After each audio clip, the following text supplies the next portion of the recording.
ভাগীরথী নদীর পাড় ভাঙন শুরু হয়েছে অনেক আগে থেকেই। নদিয়া এবং পূর্ব বর্ধমান দুই জেলার বিভাজক হিসেবে রয়েছে এই ভাগীরথী। ব্যবসা বাণিজ্য, স্কুল, কলেজ, চিকিৎসা বিভিন্ন কারণে পার্শ্ববর্তী দুটি জেলার একমাত্র যোগাযোগ জলপথ। গতকাল থেকে দুই জেলার জেলা শাসকের নির্দেশে বন্ধ হয়েছে সমন্বয়কারী হিসেবে একমাত্র এই জলপথ। জল পরিবহন বন্ধের সরকারি এই সিদ্ধান্তে দুই জেলার মানুষজন পড়েছেন বিপাকে। লঞ্চ ও ভেসেলের মাধ্যমে গবাদি পশুর খাবার, বিচুলি, মাছ, কাঁচা আনাজ, ব্যবসা বাণিজ্যের বিভিন্ন সামগ্রী, এমনকি বিভিন্ন পেশা এবং চাকরিতে যুক্ত নিত্য যাতায়াত করা মানুষেরা যথেষ্ট সমস্যায় রয়েছেন, কারণ তারা জানেনই না কতদিনের জন্য বন্ধ থাকবে জলপথ।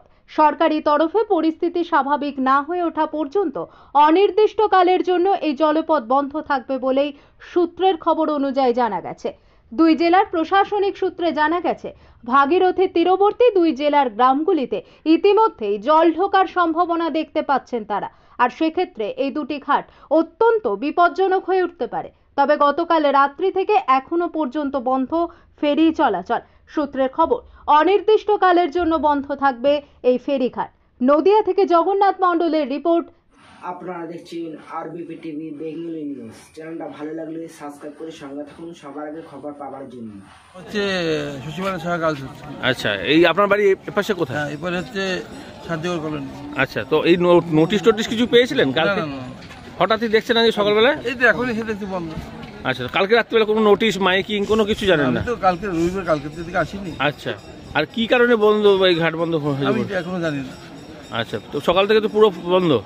আমি এখন এখানে এসে দেখছি বন্ধ। আপনি কি পেশার সঙ্গে যুক্ত? আমি স্কুলে ডিগ্রি। আচ্ছা, কোন স্কুলের নাম?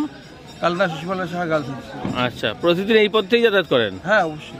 আর এই বিকল্প কোনো পথ আছে যাওয়ার? না, এখান থেকে তো আর নেই, এখানে তো আসার কোনো খেয়াঘাট নেই। আচ্ছা, তো এখানে যথেষ্ট সমস্যা। স্কুলে জানিয়েছেন বিষয়টা যেরকম? হ্যাঁ, এই তো একটু ফোন করলাম। আচ্ছা, এখন তো চাবি আরেকজনের কাছে আছে, সে এখন কখন খুলবে? স্কুলের চাবি আপনার কাছে? হ্যাঁ। কি নাম আপনার? আমার নাম পলন বিশ্বাস।